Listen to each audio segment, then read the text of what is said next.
See, you started to get a little choked up there. So humble, yes, too. Yes. You have to do something. And I wonder how much he talked about this to his family before today. Difficult. Thank you for your service. Yeah, fantastic. Well Good deserved. story. Weather-wise, it is, the unofficial end of summer. Really? Very summer-like. Those very storms official. popped up today. Yeah, but as is often the case here, it's like, no, it's not. It's still steamy. And we've had some summer-like storms out there today. That caused a little bit of storm damage in some spots from gusty wind. It also brought rainbows in some spots. So some are having an easier day weather-wise than others. Let's start with the rainbows. Let's start with the pretty stuff, right?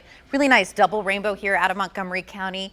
Bobby sent this to me. He said that he was riding on his mower and he looked up and he saw this beautiful double rainbow. They're my favorite.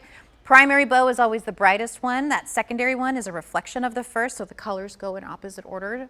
Beautiful shot. Thank you for sending that. Unfortunately, not everybody got the pretty side of these storms today.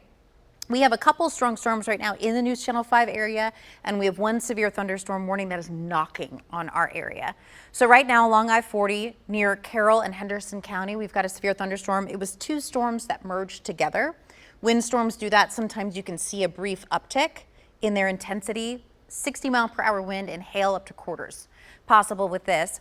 Not warned on just yet, but this cluster of storms that's across Christian County, Trigg County, and northern portions of Stewart County, just north of Dover, think land between the lakes, there's some 50-mile-per-hour wind gusts possible with this. So Christian County, it is noisy outside right now, and the general movement of this is to the east.